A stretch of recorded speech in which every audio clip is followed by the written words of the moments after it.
morning everyone. I Dr. Gayatri Solanki, Sage University, Indore from Commerce Department. Next part, importance of planning elements.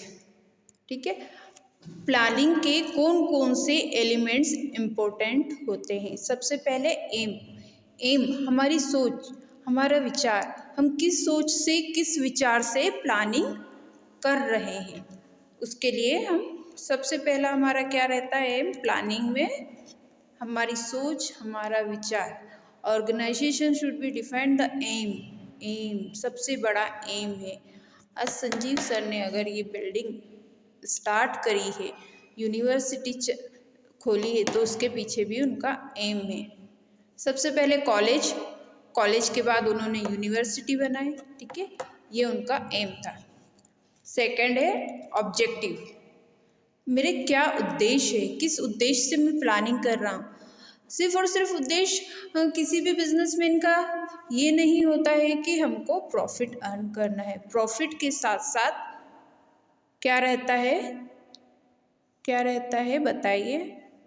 हाँ, दूसरा है policies मुझे इस planning में कौन कौन सी पॉलिसीज अपनानी चाहिए। अगर बिजनेस करते हैं तो बिजनेस की भी पॉलिसीज रहती है। ऐसा नहीं कि कहीं से भी आके अपन ने बिजनेस स्टार्ट कर लिया है और अपने उससे हम प्लानिंग कर रहे। अब policies are variable written implement basic guide provides direction and manager for action.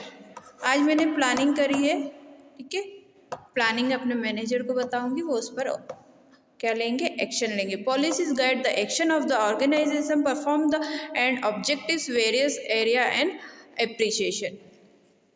Planning करी है, उस प्लानिंग को मैं अपने मैनेजर को बताऊंगी, मैनेजर उसको एक्सेप्ट करेगा, उस पर अप्रूवल देगा, फिर वो इम्प्लीकेशन होगी। प्रोसीजर, एक प्रोसीजर के अनुसार प्लानिंग होती। प्लानिंग इसके बाद क्या करना, उसके बाद क्या करना है, ठीक है।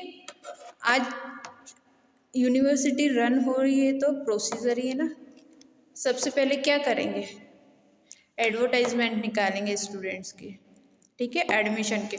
उसके बाद बच्चा फॉर्म फिल करेगा, फॉर्म फिल करने के बाद क्या करेगा, वो रजिस्ट्रेशन फॉर्म हो गया। उसके बाद एनरोलमेंट फॉर्म, एनरोलमेंट के बाद कोर्स रजिस्ट्रेशन के बाद क्या करेगा, वो एग्ज़ाम फॉर्म, फिर एग्ज़ाम देगा। तो ये होता है प्लानिंग का प्रोसीजर। ये मैंने सिंपल वे में इसलिए समझाया आप लोगों को कि ताकि आपको अच्छे से समझ में आ जाए। मैं अधिकतर इस कॉलेज के एग्जाम्पल देती हूँ ताकि बच्चा जल्दी से ग्रैब कर पाए।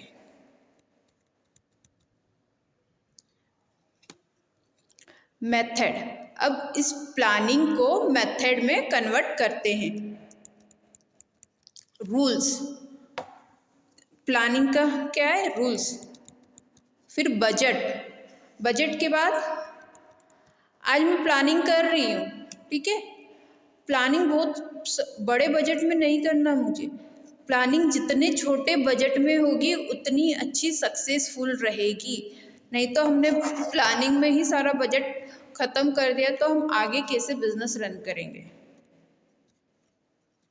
प्रोग्राम्स, अब इसके बाद बिजनेस में हमें कौन कौन से प्रोग्राम्स चलाने हैं। बजट के बाद प्रोग्राम्स आता है। स्ट्रेटेजी, प्लानिंग के बाद हम स्ट्रेटेजी करते हैं कि हमें कैसे करनी है इस प्लानिंग को, इसको किन एम्प्लॉयज़ में डिस्ट्रीब्यूशन करना है, ये एम्प्लॉयज़ कैसे करेंगे। एक सोच के अनुसार प्लानिंग होती। प्लानिंग एंड कंट्रोल, सबसे पहले जो प्लानिंग कर रहे हैं उस पर कंट्रोल भी होना चाहिए, ठीक है, कि प्लानिंग करके छोड़, ऐसा नहीं होता है। उस पर जब तक कंट्रोल नहीं होगा जब तक प्लानिंग सक्सेसफुली नहीं रहेगी। Thank you.